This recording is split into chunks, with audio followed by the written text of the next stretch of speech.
말씀을 드리다가 기도문 말씀 드리다가 제가 요거 말씀드리고 요거 해야지 하다 보니까 요걸 까먹은 것 같아요. 그러니까 우리가 기도문 공부할 때 예수님의 신성과 인성을 논하면서 그분은 완전한 신이시며 동시에 완전한 인간이시다 했을 때 사람들이 어떻게 생각을 하냐면은 요걸 말씀드리다가 까먹은 거예요. 아, 내가 그림을 그려야지 하는데 그림을 그리려고 하다가 엉뚱한 얘기한 거지.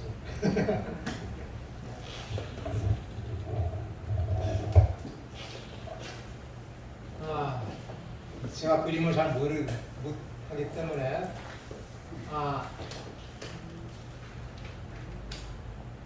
이분이 예수 그리스도였어요. 완전한 신성이 있으시고 완전한 인성이에요.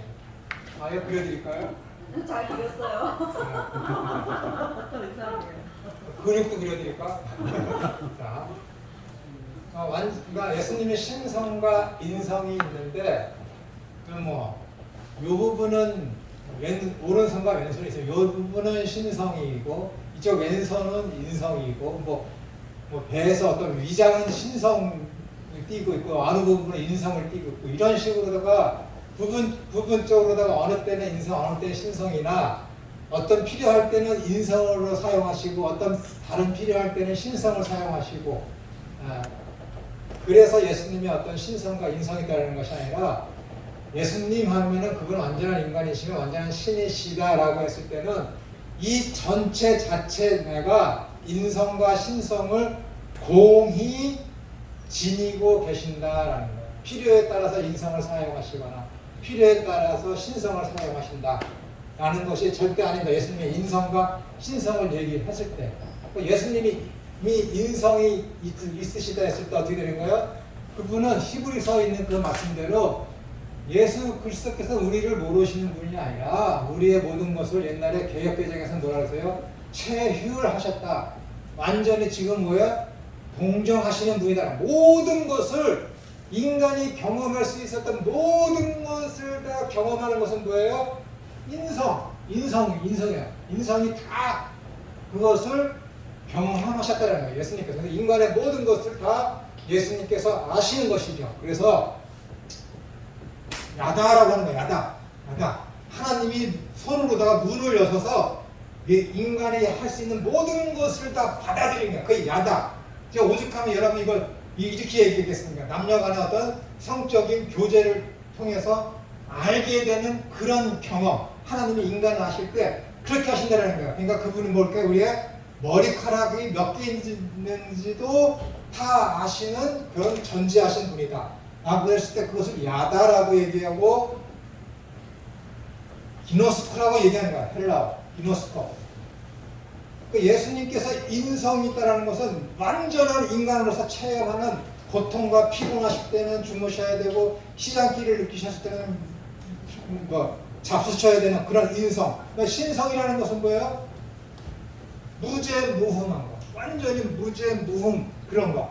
무죄무흠하며 말씀이 육신이 되었다고 하면서 전지하심과 전능하심을 다 공히 하나님 아버지께서 가지고 계시는 모든 속성, 공유적 속성만 뿐만이 아니라 비공유적 속성, 전지하심, 전능하심, 무소부재하심, 이런 모든 능력을 가지신 분으로서는 예수님께서 어떻게 되니까 신성을 지니셨다라는 거예요. 근데 그 신성은 어떻게 되는 거예요? 기적을 행하고 하실 때 어떻게 당신께서 직접 능력을 행하시는 것이 아니라 아버지께 기도하심을 통해서 아버지의 뜻을 이룰 때 필요할 때만 당신의 어떤 그런 전능하심을 사용하셔서 물이 포도주가 되게 하시고 여러 가지 표적들을 행하셨을 때는 어떻게 되는 거예요? 인간으로서의 능력이 아니라 신성으로서 그 능력을 사용하시는 것이죠. 인간 세상에서. 이렇게 예수님께서 완전한 인성과 완전한 신성을 지니셨다라는 것은 그분 전체적인 어떤 예수님께서 신성과 인성이 혼합되어진 것이 아니라 따로 구분되어져서 그 이야기를 이야기를 할 수 있다라는 것이 예수님의 어떤 양성론에서의 그 이야기입니다. 그래서 이것을 혼합으로 말씀을 드려서도 안 되고 이게 따로 분리돼서 어떤 때는 신성, 어떤 때는 인성으로 이렇게 그분이 나타나셨다. 라고 이야기해서도 안 됩니다. 그래서 예수님께서 십자가에 돌아가셨을 때 아리우스주의자나 양태론, 샤벨리우스주의자들이 하는 것이 뭐예요? 양태론을 이야기하잖아요. 양태론. 그리스도론에 있어서 기독교의 양태론이 가장 큰 문제 아닙니까? 성부, 성자, 성령이 계신데 성부께서 하늘에 계셨는데 이분이 성자로 이 땅에 오셨을 때는 어떻게 되는 거예요? 하늘에 있는 아버지가 이 땅에 아들로 오셨기 때문에 하늘의 보좌는 비어 있는 것이죠. 제 얘기가 아니라 양태론자들이 이야기하는 거예요.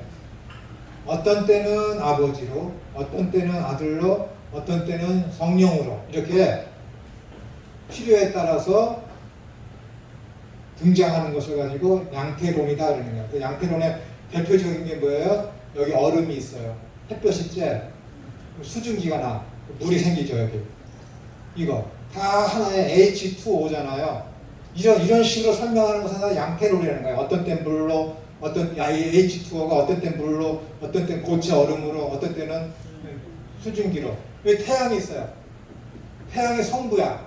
그럼 어떻게 빛이 있죠. 빛이 나오잖아. 빛. 이건 성령이야. 열기가 있어. 이건 뭐예요? 성자라는 얘기예요.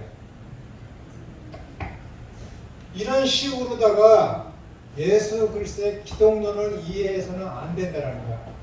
이렇게. 어떤 때는 저 모양으로, 어떤 때는 이 모양으로. 그거가 아니에요. 예수님께서 어떤 사람들이 5천 명이 모였는데 너무 배고파. 근데 그분이 인간이 아니시면은 배고픔에 대한 고통을 물으셨겠지. 근데 인간이셨기 때문에 인간들의 배고픔의 고통을 그분이 아셔.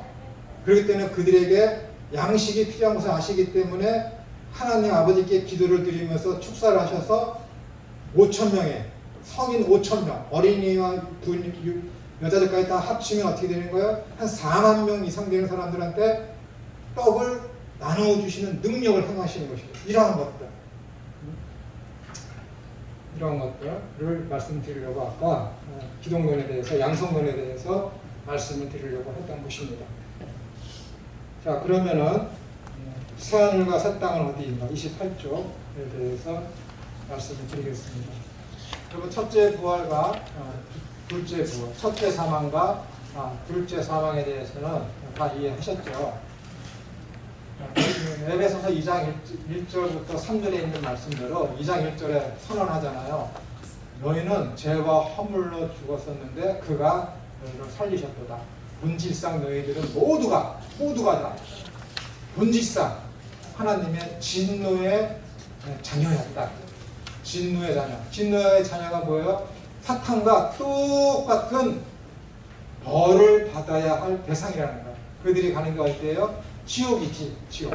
영불에 처해질 자들인데 하나님께서 죄와 허물, 그것을 죽은 거라고 그래요. 지옥을 향해서, 죽음을 향해서 가는 존재들을 죽었다라고 히브리 사상이 그렇다라고 우리가 들었지 않았습니까? 다 본질상 죽은 상태였어요. 죄와 허물로 죽은 상태, 영이 죽은 상태였죠. 근데 그들은 어떻게 되는 거예요? 죽음을 향해서 가는 존재지, 육신도. 그러니까 그 죽음을 향해서 가는 존재들은 이미 다 죽은 거예요. 죽은 거. 죽었다라고 얘기한 거예요. 근데 예수님께서 의를 다 그들에게 전가시켜 주심으로 말미암아 그들을 다시 살리셨죠. 어떤 거? 영을 달리 살리신 거지. 그것을 가지고 첫째 부활이다라고 성경은 이야기하고 있다라는 거예요. 그 첫째 부활에 참여하게 된 사람들은 요한계시록에 있는 그 말씀, 요한계시록 20장에 있는 그 말씀대로 둘째 사망이 그들에게 권세를 드러내지 못하게 된다라는 것입니다. 그러니까 둘째 사망은 뭐예요?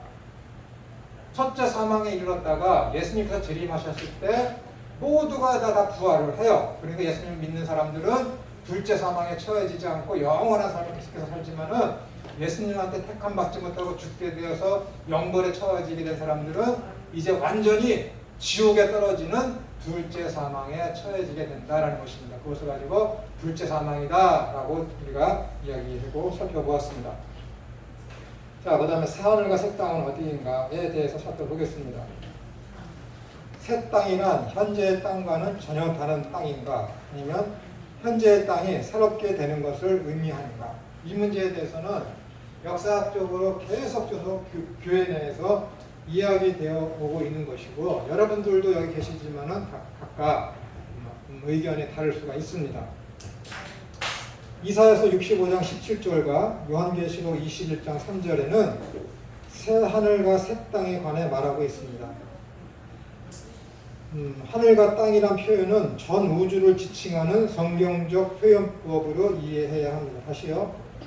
하늘과 땅이란 표현은 전 우주, 하나님께서 천지를 창조하신 창조의 모든 세계를 총칭하는 걸 뭐라 그래요? 하늘과 땅이라고 해요. 그래서 하나님께서 태초에 천지, 하늘과 땅을 창조하십니다.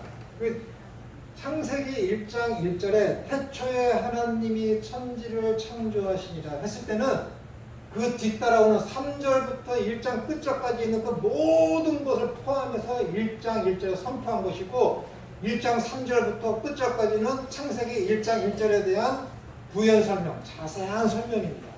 천지 안에 창조되어진 내용이 6일 동안에 무엇인지를 소개하는 것이 1장 3절부터라는 이야기예요. 그래서 이 하늘과 땅, 즉 천지라는 표현은 전 우주를 지칭하는 성경적 표현법으로 이해하셔야 합니다.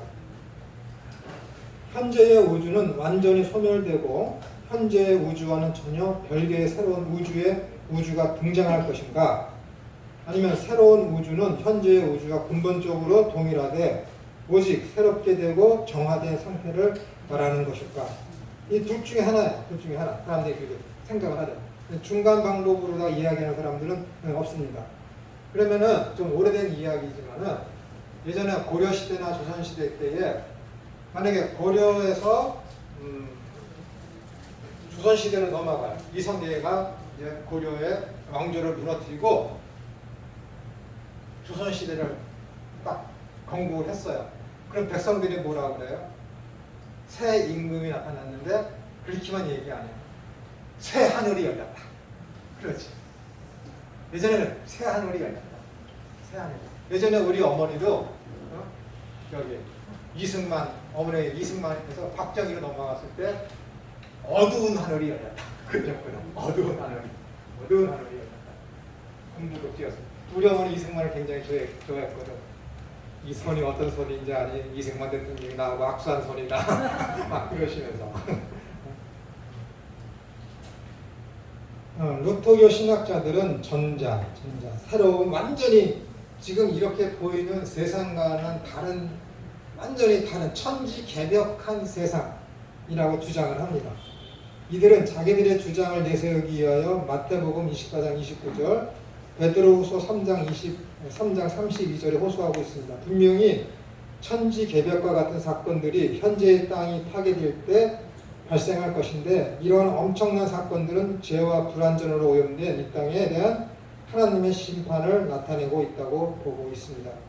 그러나 다음에 열거한 네 가지 이유 때문에 우리는 우주가 완전히 소멸한다는 입장보다 우주가 새롭게 된다라는 갱신 이론을 받아들입니다. 누가요? 개신교 입장에서 그렇게 합니다. 개신교. 모르고 계셨다면 여러분만 모르고 모르시는 분들만 모르시고 계신 거예요. 어떤 개신교 입장들은 새하늘과 새 땅을 완전히 불이 타서 완전히 소멸돼서 없어졌다고 하나님께서 태초에 천지를 창조하신 것처럼 새로운 세상을 이 땅에 하늘에서도 내려오게 한다라는 그런 입장을 취하고 있지 않습니다. 왜 그러한 입장이 부정되는지 한번 살펴보겠습니다. 첫째, 베드로후서 3장 33절과 요한계시록 21장 1절을 살펴볼 때에 새 우주의 참신함을 나타내기 위하여 사용된 헬라어 단어는 네오스가 아니라 네오스는 뭐예요? 뉴가 여기서 나왔잖아요. 뉴. 완전히 새로운 거예요. 완전히 새로운 거. 전혀 새로운 거. 그 네오스가 아니라 카이노스임을 주목할 필요가 있습니다. 네.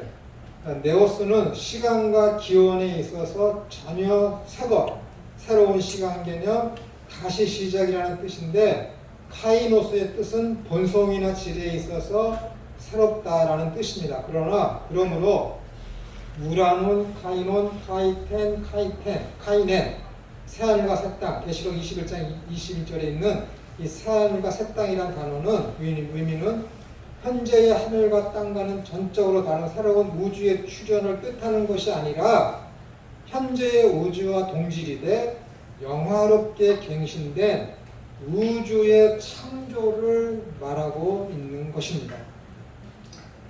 어떤 물질적으로 완전히 변화된 그런 것이 아니다라는 거예요. 아니다라는 거예요. 다른 의미에서의 어떤 새로움이다, 뜻을 가진 것이 카이노스라는 뜻이죠. 두 번째 이유는 로마서 8장에 나타난 바울의 주장에 근거를 둡니다. 창조의 세계가 고대하는 바는, 잘 들으세요. 창조의 세계가 고대하는 바는 하나님의 아들들이 나타나는 것인데, 이는 창조 세계가 썩어짐의 종로로 탄데서 해방되어 하나님의 자녀들이 영광의 자유에 이르는 것이다 라고 이야기하고 있습니다.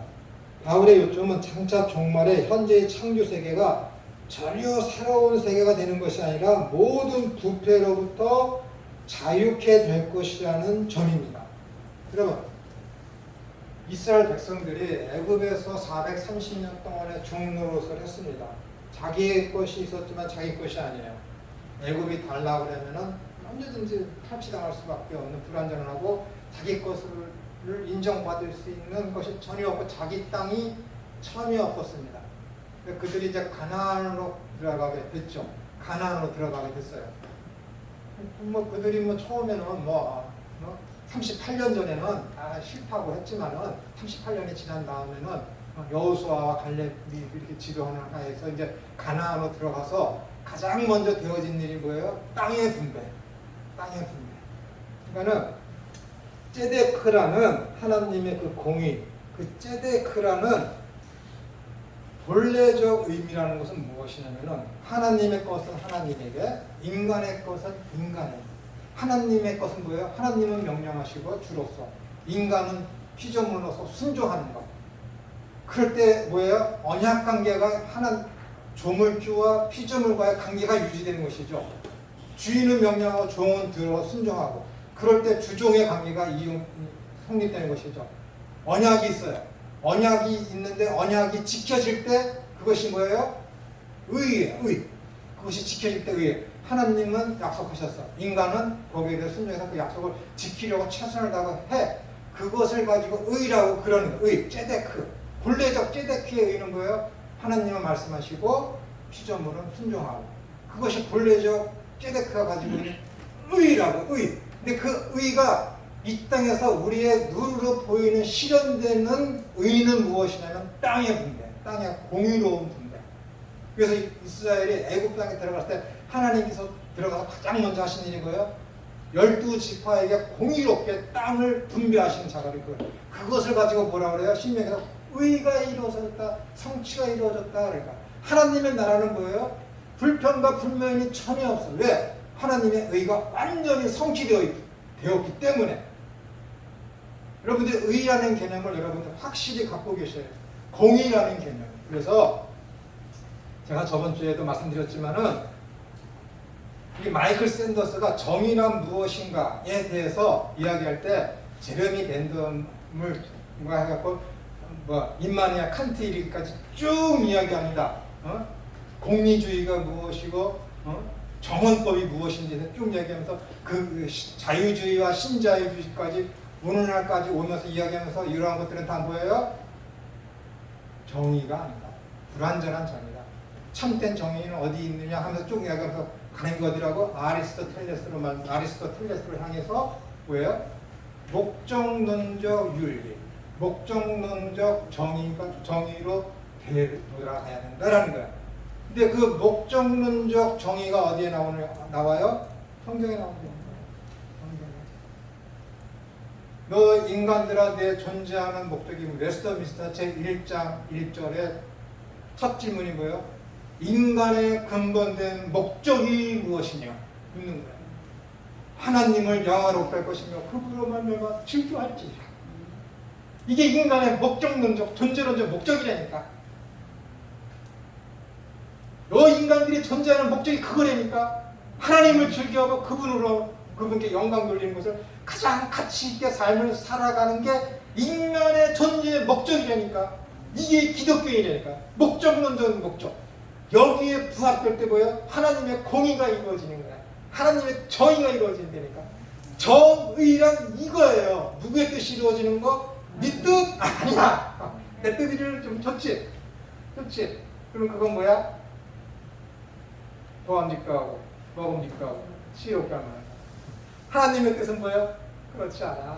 그렇지 않다니까. 심령이 가난하고 죄에 대해서 긍휼히 여겨야 되고 애통해야 되고 다음에 긍휼히 그런 삶이라니까. 성령이 열매를 맺는 삶이라니까. 안 된다니까. 그건 공의가 아니야. 하나님의 공의는 뭐야? 하나님의 것이 이루어진 거야. 그게 정의라는 거야. 마이클 샌더스는 그 이야기를 하고 싶지는 않았지만은 그가 자라온 문화적 배경이 기독교 문화야. 그리고 2400년 동안의 모든 철학을 연구해 보니까는 결국 돌아가는 것이 뭐야? 자기는 아리스토텔레스로 돌아갔지만은 결국은 성경이야. 이거 어떻게 할까? 철학자들이 얘기하는 거야. 지금의 최고의 철학자인 딜레저도 생각도 못한 이야기를 정치 철학자가 이야기한다니까. 이 시간에 가장 인기 있는 학자가. 그러니까는 공의라는 건 무엇이냐면 기독교인이 아님에도 불구하고 마이클 샌더스가 이야기한 대로 목적론적 정의야. 인간의 존재 목적이 무엇이냐? 하나님을 즐겨하며 그분께 영광을 돌린다. 피아노의 존재 목적이 뭐예요? 저 구석에 쌓여있는 것이 아니라 연주되는 거야. 연주될 때 피아노가 만약에 생명이 있다면 피아노가 행복하겠지. 가만히 보관되고 있으면 그게 행복해. 내가 중학교, 신문중학교에 딱 들어갔어요. 미국에 이민 갔던 우리 작은 형이 명문학교 들어갔네. 그래서 미국에서 만년필을 딱 사서 보내줬어요.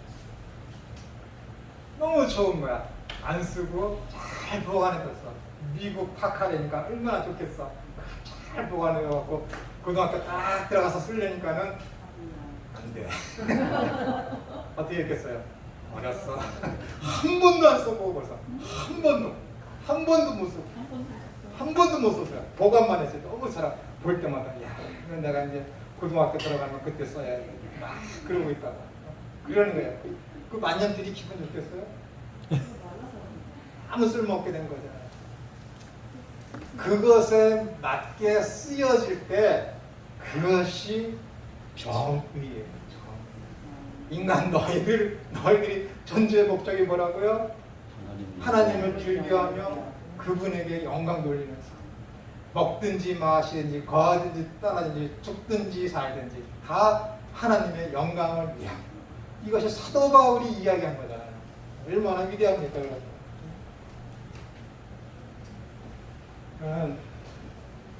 인간의 존재 목적에 대해서 여러분들이 제대로 아셔야 돼요. 그것이 정의입니다. 이 정의가 이스라엘 백성들이 애굽 땅에서 있을 때는 그것이 전혀 이루어지지 않았지만은 애굽 땅에서 나와서 가나안 땅에 들어가자마자 하나님께서 이루신 것이 뭐냐면은 얘야 하나님의 나라는 이렇다. 인간의 뜻이 이루어지는 것이 아니라 하나님의 뜻이 원만하게 아주 잘 이루어져. 그런데 어떻게 돼요? 모두가 만족이야. 모두가. 사람들이 그러죠. 이거는 하나님이 와도 못해. 뭐 부처가 와도 못해. 개뿔이야. 개뿔. 아무것도 모르는 자들이 떠들어대는 거야. 하나님이 인지하시면 다 돼요. 다 돼. 하나님의 나라가 완성이 돼서 그 나라의 극치를 우리가 맛보게 될 때에 하나님의 모든 공의가 정의롭게 충만하게 이루어지는 때에 그 어떤 피조물도 불평, 불만이 있을 수가 없어요. 그렇기 때문에 이 땅에 모든 피조물들이 하나님의 백성들이 아들들이 많이 나오길 바래. 왜? 하나님의 아들들이 이 땅에 많이 나오면 그들이 어떻게 되는 거야? 하나님의 뜻을 실현하기 위해서 최선을 다하지 이 자연 피조물에 대해서 인간들이 가져야 될 태도가 뭐예요? 경작하고 다스리는 거야. 정복하고. 무슨 뜻에 맞도록? 하나님의 뜻에 맞도록. 그런데 이 성경 구절을 옛날 기독교를 먼저 받아들여서 복음적인 삶을 산다고 하는 서구라파인들이 땅을 정복하고 다스리니까 어떻게 돼요? 개판으로 했지. 마음대로 하는 줄 알아. 그러니까 자기네 나라에서 하면서 인도나 뭐 다른 나라를 점령해서 그 나라의 모든 광물과 자연에 있는 숨겨진 보물들은 광석들은 다 무자비로 탈취해서 다 자기 나라로 가지고 가. 그 나라 민족 본토에 원주민들의 삶은 아무 상관없이 그럼 기독교의 최고의 어떤 지성인이며 성자라고 하는 어떤 사람도 4세기에 있던 5세기에 살았던 사람인데 흑인이 가지고 있는 성경책을 다 뺏어서 불살라버려. 예, 함, 셈, 야벳이 있는데 어떻게 되는 거예요? 함이 아버지의 치부를 드러내서 형제들한테 이렇게 하자. 함이 흑인이라는 거야. 왜 그 말이 일리가 있어요? 왜냐면 함으로부터 가나안 족속이 나오고 그랬으니까. 그러니까 그 흑인들은 뭐예요? 저주 하나님으로부터 저주 받았으니까 하나님을 믿으면 안 돼. 그래서 그들의 성경책을 가지고 있는 이디오피아인들이 가지고 있는 성경책을 다 뺏어서 불살라버려. 이름만 들면 다 알아요, 여러분들이. 제가 몇 번 얘기했는데 또 말씀드리면 안 될 것 같아요. 그런데 왜? 성경을 제대로 복음적으로 이해를 못했으니까. 역사적으로 이해를 하지 못했으니까. 공의가 무엇인지 모르니까. 갈라디아서를 제대로 읽지 못했으니까. 갈라디아서에 뭐라 그랬어요? 이방인이나 유대인이나 하나님께서 그리스도의 피로 말미암아 복음으로 말미암아 막힌 담을 헐어버리셨다 그랬어요. 그런 거 쏙 빼놓는 거예요. 자기에게 필요한 것만 딱 읽어서 하는 거예요. 자기의 정치와 권력과 이득과 어떤 그 기득권을 유지하기 위해서. 역사적으로는 그런 것이 다 드러나고 저 같은 자들도 그런 내용이 책으로 들어와서 다 알아서 욕을 하는 거예요. 아무리 뛰어나도. 네. 그래서 하나님의 공이라는 것은 뭐예요? 공정한 분배예요. 앞으로 그런 시대가 옵니다. 어느 시대? 이 땅에서는 안 와요. 새하늘과 새 땅이 이루어질 때, 그리스도께서 재림하실 때 그 누구도 불만이나 아쉬움이 없는 충만하게 정의롭게 공정한 분배가 이루어집니다. 또 공정한 분배라니까 그 나라에 가면 내가 아파트에 살고 그런 것이 아니라 공정한 분배라는 것은 수평단의 분배가 아니에요, 여러분. 정의라는 것은 창조주와 피조물과의 관계가 이루어지는 걸 보고 정의라니까. 그 분배라는 것은 뭐예요? 하나님은 위에서 말씀하시고 땅에 있는 우리들은 그 말씀을 듣고 순종하는 그러한 분배. 그 정의가 이루어진다니까요, 여러분. 그 정의가. 예수님께서 야, 내가 올라가는 것이 너희에게 복이다. 요한복음 14장. 올라가는 것이 복이다. 내가 거기에 가면 너희의 거할 처소를 예비하러 가노라. 그러니까 봐봐, 예수님이 우리를 위해서 하늘나라에 가서 지금 예비하러 가신다고 했으니까 지금 내가 하는 일만큼 내 공과에 따라서 하나님께서 김천우 쟤 지금 열심히 일하니까 쟤는 어저께까지는 32평 아파트였는데 제가 열심히 한 거 보니까 내가 쟤 한 45평짜리를 주어야 되겠다고. 지금 내 집을 새로 짓는 것이 그런 내용이 아니니 그런 준비가 아니에요, 여러분. 고린도전서 3장에 6장인가요? 야, 성령 3장이거구나. 야, 성령이 너희 안에 거하시는 전인 줄 아냐? 너희가. 그 말씀이야, 그 말씀. 내가 가서 너희가 거할 처소를 예비하러 간다는 것은 바로 그 말이에요. 예수님께서 올라가셔야 성령님께서 이 땅에 오셔서 거할 처소가 너희를 처소가 된다라는 그 이야기 하시는 것이지, 그 나라에 가서 예수님께서 무슨 집을 짓기 위해서 이 땅에서 이미 짐 짓는 기술을 배우기 위해서 목수장인 요셉의 아들로 태어났다. 그런 식으로 얘기하면 어떡해요? 말도 안 되는 것이죠. 그러나 성경을 그런 식으로 이해하시면 절대 안 됩니다. 그 나라에 가서 김천웅은 45평 사는데 여러분들은 지하 단칸방에 살아봐. 그게 정의예요? 야, 넌 땅에서 헌금도 조금하고 목회하라고 신학교에 보내줬더니 시간 없어서 목회도 제대로 못하고 그따위로 살다가 왔냐? 넌 저기 가서 오두막에 가서 저기서 살아라. 그 나라에 가서도 그렇게 불평등하게 삶을 살면은 그게 정의입니까? 아니에요, 여러분. 예수님처럼 변화된 몸으로 삶을 사는데 집이 뭔 필요가 있겠습니까? 먹는 음식이 뭐 필요가 있겠어요? 완전 변화된 육신을 가지고 있는데. 고린도전서 15장에 예수님께서 우리의 부활의 첫 열매와 같은데 너희들도 그리스도와 같이 변화된 몸으로다가 다시 부활할 거다 했어요. 예수님께서 시공을 초월하는데 다락방도 뚫고 들어오는데 엠마오로 가는 그 제자들을 만나러 갔다가 낮에는 그들을 만났다가 밤에는 이 다락방에 와서 시공을 초월하는 그렇게 변화된 육체를 가지신 그분이 그렇게 시공을 초월하는 삶을 사셨는데 그것과 똑같은 몸을 입고 우리가 둘째 부활에 참여한다고 했는데 먹는 게 뭐가 필요하고 집이 뭐가 필요합니까, 여러분? 천국에 갔더니 뭐 청옥이 있고 뭐 진주가 있고 뭐 다들 그렇게 이야기하고 막 거기 갔다 온 사람들이 막 그건 개 같은 소리입니다, 여러분. 지옥 갈 소리예요, 여러분. 하나님 나라가 사도 요한이 그렇게 요한계시록에 기록한 것은 그 나라의 삶이 그렇게 영화롭고 영광스럽다는 것을 표현하기 위해서 그런 말로다가 표현한 것 뿐입니다. 왜 그러세요? 자, 세 번째 이유는 현재의 육체와 부활의 육체 사이에는 연속성과 불연속성이 있다는 점입니다. 비록 현재의 육체와 부활의 육체가 서로 다르다 할지라도 양자 간에는 엄연히 연속성이 있습니다. 그래서 이 엄연히 연속성이 있다 그러니까 이거 뭐지? 심각하게 성형한 사람들은 어떻게 합니까? 묻는 사람도 있어요. 전 몰라요. 하나님은 너 이 모양으로 있다게 태어나게 하셨는데 자기 모양이 마음에 안 들어서 완전히 김천우를 장동건으로 만들었어.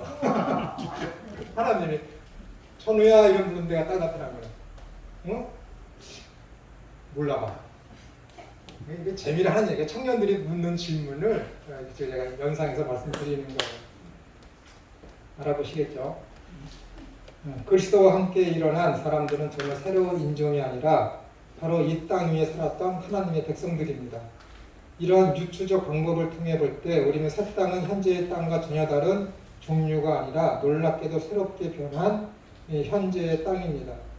여러분 혹시 오두막이라는 영화 보셨나요? 오두막. 뭐 비성적인 요소도 있지만은 사람이 이 땅에서 삶을 살아가는데 복음적인 삶, 그다음 하나님 나라를 지향하는 그 방향성을 잡을 수 있도록 도움을 줄 수는 있는 영화입니다. 그러나 조직신학적으로는 여러 가지 이제 문제점이 있지만은 주는 유익이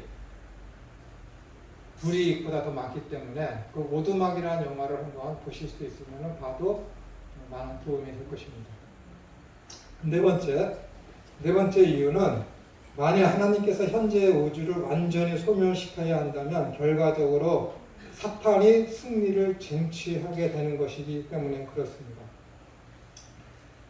사탄이 현재의 우주와 창조 질서를 치명적으로 부패시키는 데 성공했기 때문에 현재의 창조 세계는 치유 불가능한 상태에 빠졌으며 하나님도 병든 우주를 어떻게 다루실 수 없어서 결국 완전히 소멸하시게 되었다라는 결론에 이릅니다. 지금 여기까지 읽어드리고 이해되시죠? 그죠? 만약에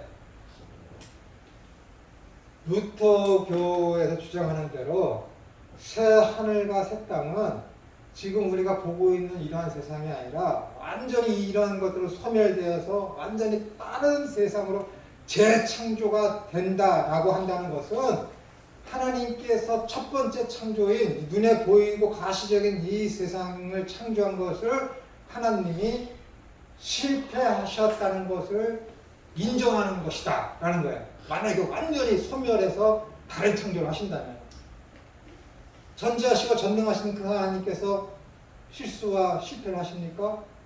안 하시거든. 안 하시거든. 그렇기 때문에 이 이론은 잘못됐다라는 거예요. 그럼 사람들은 이야기해요. 야, 하나님이 실수와 실패를 했지, 최소한 실수를 했지, 뭐 왜 아담과 하와한테 자유의지를 줘서 선악과를 만드셔서 그것을 먹게 하셨어? 언제 하나님이 먹게 했어요? 감리교인들은 주장해. 먹게 했잖아. 아리우스주의, 아니, 알미니안주의는 얘기해. 하나님 먹게 했잖아. 교회 안 다니고 성경을 아는 사람은 그렇게 얘기해. 하나님이 먹게 했잖아. 하나님이 자유의지를 줘서 먹게 했잖아. 언제 하나님이 먹게 했어요? 자유의지를 줬는데. 의지를 줬잖아. 의지. 야, 영생하는 나무와 생명나무를 줬어. 근데 하나님께서 저번 주에 말씀드렸지만은 영생하는 나무에 대해서는 아무 말씀도 안 하셨어. 선악을 알게 하는 선악과만 먹지 말라고 했어요. 먹는 날에는 정령 죽으리라. 영생하는 나무를 먹으면은 영원히 살아. 영원히 살죠. 지금 이 아이가 어쨌든 아담이 태초에 하나님으로부터 피조를 받았을 때 환경은 완벽했고 조건이 있어요. 먹으면 죽는 것과 먹으면 영생할 수 있는 게 있어요. 근데 아까도 말씀드렸듯이 유혹이 넘어가니까 보암직도 하고 먹음직도 하고 지혜롭게 할 만하네. 그게 의지가 있었죠. 안 먹을 수 있는 의지가 하나님이 주셨어. 의지를 주셨다니까 너 의지를 자유롭게 사용해. 너 자유를 내 의지로 사용해. 이게 자유의지의 뜻이에요. 잘 들으세요. 자유의지라는 것은 너 자유를 줬지, 그 자유를 내 의지 갖고 잘 사용해. 너 의지 있지? 너 의지를 자유롭게 사용해. 그 뜻이야. 그 뜻. 근데 자유를 줬지. 의지를 사용하는데 자유롭게 사용할 수 있게 했어. 먹을 수도 있는 자유, 안 먹을 수도 있는 자유. 불순종할 수도 있는 자유, 순종할 수 있는 자유. 그게 자유의지지. 하나님이 먹도록 자유의지를 주셨다면은 그건 자유가 아니야. 아니지. 먹도록 자유의지를 주신 게 그게 무슨 자유의지야. 먹도록 하는 의지지. 자유의지는 인간에게 하나님께 주신 아주 엄청난 은혜이며 신비이며 아주 너무 큰 선물입니다. 그런데 인간이 유혹에 넘어가서 그 의지를 자유롭게 사용하는데 먹는 쪽으로 그 의지를 사용한 것이지. 먹는 쪽으로. 안 먹을 수도 있었는데. 그러니까 인간의 책임이에요, 여러분. 언제 하나님이 선악과를 만들어서 먹게 만들었습니까? 그거는 아무 성경도 예수님도 똑같은 시험 받으셨다고 그랬잖아요. 보암직도 하고 먹음직도 하고 지혜롭게 할 만한 그 세 가지 유혹을 받았어. 예수님도 완전한 인간이셨기 때문에 그것이 유혹으로 왔어. 근데 뭐라 그래요? 말씀으로 다 물리치잖아요. 말씀으로. 야, 사람이 떡으로만 사는 것이 아니라 하나님의 입에서 나오는 말씀으로 살리라. 맞냐 아니냐. 말씀하셨지. 내 하나님 아버지를 시험하지 말라. 얼마나 예수님께서 말씀으로만 그것을 다 캐치할 줄 알았어요. 모르다가 예수님에게 주어진, 인성에 주어진 자유의지를 가지고 그것을 물리치셨어요. 그러니까 죄를 물리치신 것이죠. 여러분들도 그 의지를 그렇게 사용하는 거예요. 그렇게 사용할 수 있는 방법이 뭐라고요? 여러분의 영혼이 있음을 항상 인지하셔야 된다니까. 그래야 그 나라를 사모하며 그 나라 것을 갈구하며 내 삶의 방향성이, 지향성이 하나님 나라를 향하지. 영혼은 그냥 조금 지금 이 순간에만 딱 있다가 교회 밖이나 딱 나가면은 안 보이는 영혼 무시해버려. 진짜 개무시하는 거야. 개무시가 뭐라고요? 완전히 무시한다니까. 그게 나쁜 말 아닙니다. 완전 개무시해버려. 영혼. 있는지조차도 몰라. 완전 무시하고서 무의식 속에 살아. 무의식 속에. 영혼에 대해서 무의식 속에. 그런 사람이 어떻게 보이지 아니하는 그 하나님의 나라를 향한 방향성을 가지고 삶을 살 수 있겠습니까? 불가능하다니까요, 여러분. 여러분이 영혼을 위해서 기도해요. 매일같이 쉬지 않고. 그러면요, 여러분, 야, 내가 먹는 거 입는 거 너희들 구하지 마. 그거 다 이방인이 구하는 거야. 너희는 먼저 그의 나라와 그의 의를 구하라. 그리하면 이 모든 것을 너희에게 더하시리. 안 이루어질 것 같습니까? 다 이루어진다니까, 여러분. 다 이루어진다니까. 저는 이제 삶의 방향성이 아니라 내가 해야 될 일을 이제 내년이면 다 바꿉니다, 여러분. 완전 다 바꿔요. 다 바꿔. 집사람 집에서 쉬게 만들고, 이제 집사람을 내가 이제 보필하면 내가 살 거예요. 다 그거 준비하고 있다니까. 다 준비, 그것을 위해서 기도하고 있어요, 여러분. 다 기도하고 있어요. 어? 하나님한테 봐달라고 하는 거지. 봐달라고 하는 거야. 그렇다고 내가 삶의 방향성이 바뀌어? 안 바뀐다니까. 여러분 직장인 어디서든지 간에 여러분의 삶의 방향성은 하나님 나라를 향해야 돼. 그것이 너희는 먼저 그의 나라와 그의 일을 구하는 거예요. 그럴 때 어떻게 되는 거예요? 다른 사람 비판하지 마. 그래 네가 비판을 받지 않지. 또 뭐예요? 네가 헤아리는 만큼 네가 이웃으로부터 도로 그 헤아를 받아. 도로. 왜 거기에 리턴이 왜 있어요? 도로. 너 저 사람 헤아려? 저 사람 헤아리지? 그럼 저 사람이 네가 저 사람 헤아린 만큼 도로 너도 헤아림을 받을 거야. 너 저 사람한테 친절을 베풀었지? 그럼 저 사람이 너한테 도로 친절을 베풀 거야. 너 저 사람한테 배려를 했지? 그럼 저 사람이 너한테 도로 배려를 할 거야. 너 하나님을 그렇게 믿었지? 그럼 하나님이 도로 너한테 그렇게 할 거야. 너희는 먼저 그의 나라와 그의 의를 구하라. 그리하면 이 모든 것을 더하시리라. 너 대접받고 싶어? 너 대접받고 싶은 대로 그를 대접해. 헤아리는 대로 도로 헤아림 받아. 너 하나님 믿어? 하나님 나라 먼저 구해? 그렇지. 하나님은 너한테부터 영광을 받길 원해. 그럼 네가 그렇게 하나님 대접했지? 하나님 너 그대로 대접한다. 얼마나 위대합니까? 다 똑같은 말이야. 하나님 비판해? 너 하나님 비판하지? 하나님 너도 비판해. 이게 사랑과 간의 관계만이 아니에요. 여기 이중적인 의미가 있는 거예요. 거기서 비판하지 말라는 것은 사두개인들하고 바리새인들한테 얘기하는 거야, 지금. 너희들 비판이 거기서 뭐냐, 크리티시즘을 해갖고 예수님께서 죄를 짓죠. 어떤 이웃이 있는데 그를 모함하기 위해서 없는 것을 꾸며대서 그에게 죄를 덮여 씌우는 비판이에요. 너 그런 비판해? 누구를 비판했어? 예수님을 비판했잖아. 너 예수님 그렇게 비판했지? 너 예수님 비판하면 그대로 너 비판받는다. 그 어디 가는 거야? 지옥 가는 거야, 여러분. 영생이신 그분을 이 땅에 죽였잖아. 그는 영원한 벌, 그 값에 따라서 지옥 가는 거예요, 여러분. 거기서 이야기하는 비판은 그런 비판이에요, 여러분. 쟤 왜 저래? 그런 비판이 아니라 저 사람을 없는 죄를 뒤집어 쓰이고 모함해서 완전히 그 일에서 다시는 회복하지 못하도록 일을 조작하고 꾸미는 비판, 심판을 얘기하는 거야. 심판. 판단을 그렇게 하는 거야. 쟤는 쓸모없어. 쟤는 끝장이야. 그런 것들. 뭐 그렇게 받아? 또 비판하지 말라. 비판받지 않으려고도. 똑같은 말에 비판하지 마. 비판받지 않으려고도. 헤아려줘. 너 그래 헤아림 받는다. 대접받고 싶은 대로 대접해. 다 똑같은 말이야. 점점 강도가 심해질 뿐이지. 얼마나 중요한 거야. 근데 그것이 이 땅에서 이루어지려냐? 너 저 사람 이충무한테 헤아려. 그 이충무 저분이 너한테 헤아릴 거야. 그대로 되느냐? 안 돼요. 이 땅에서는. 안 된다니까. 사람이라는 그러는 거예요, 여러분.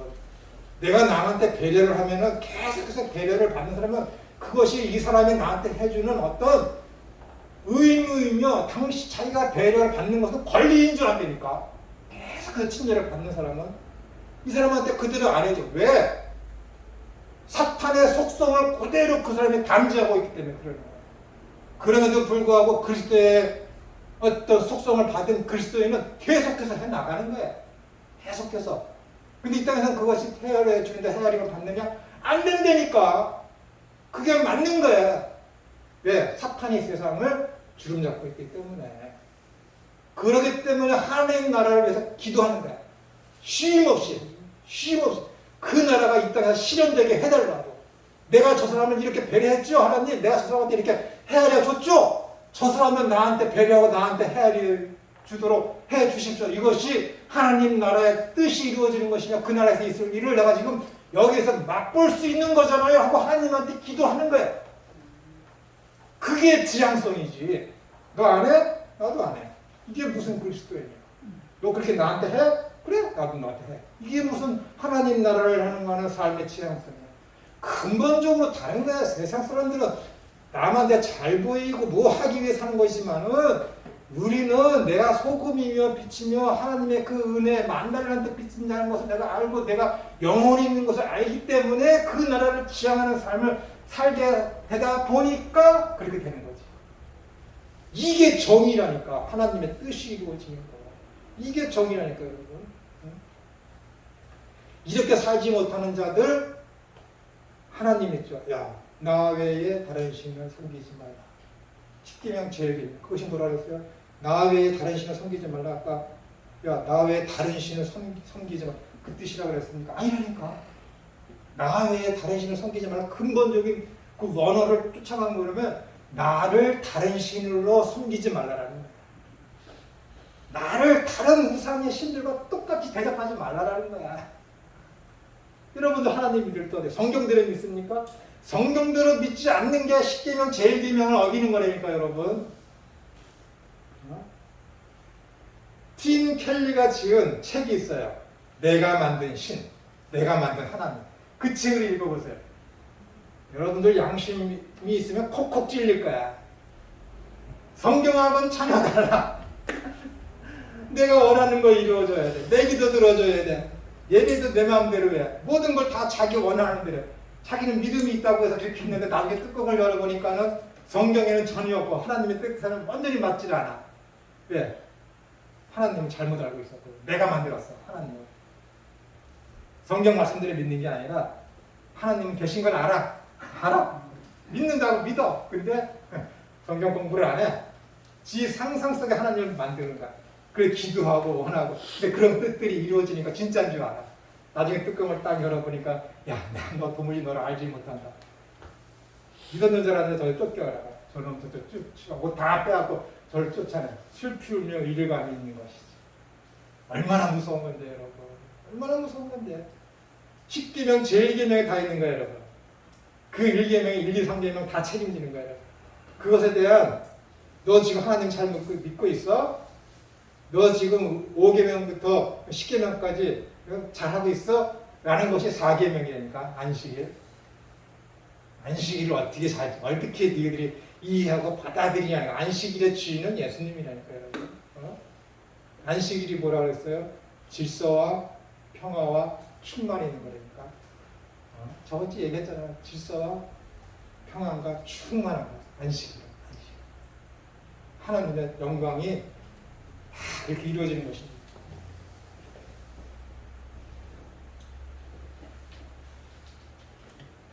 그러니까 새하늘과 새 땅이라는 것은 그런 그 눈에 보이는 어떤 불에 타서 없어지는 그런 것이 아니라 통치의 개념입니다. 통치의 개념. 완전히 내가 이렇게 상대방한테 상대방을 이렇게 헤아려 줬는데 지금은 헤아려지질 않아. 가끔 헤아려지는 사람도 있지. 근데 안 되는 게 더 많아. 근데 새하늘과 새 땅이 이루어지면은 내가 이 사람한테 이렇게 헤아려 줘. 그럼 이 사람도 나한테 이렇게 그대로 헤아림을 도로 갖다 줘. 내가 대접받고 싶은 대로 그 대접을 해.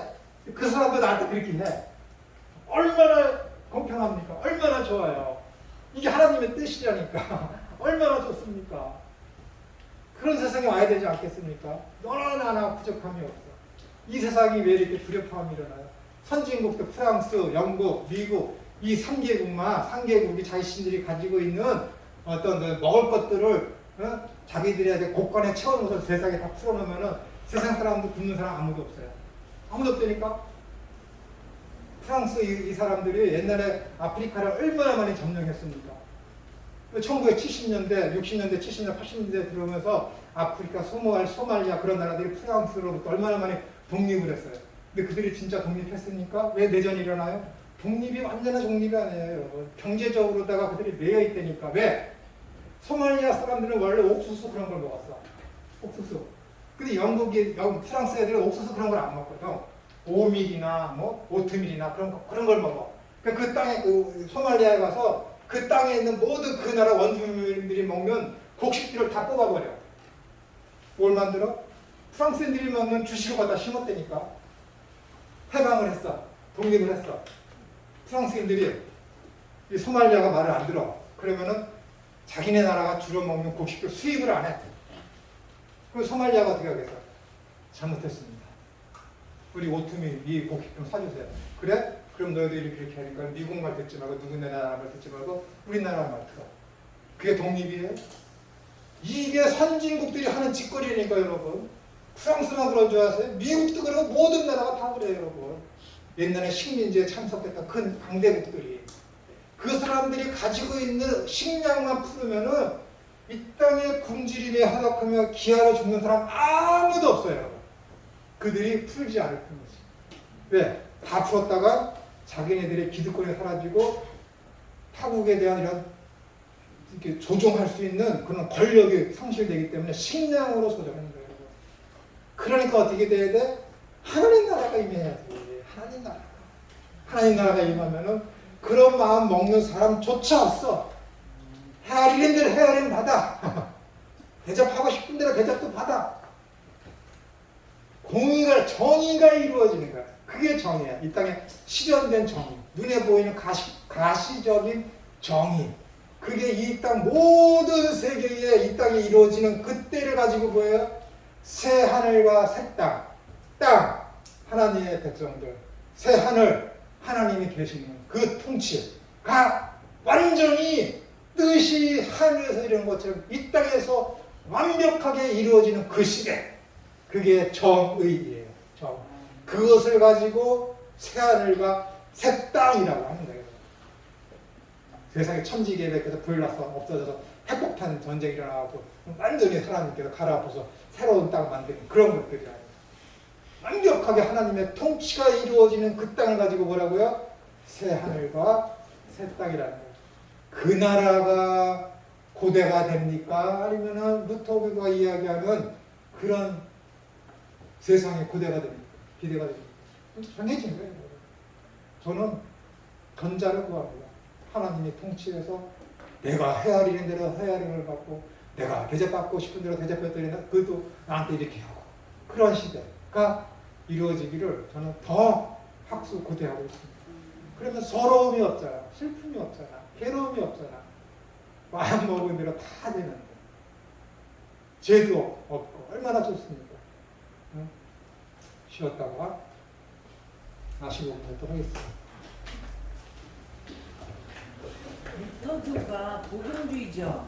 네?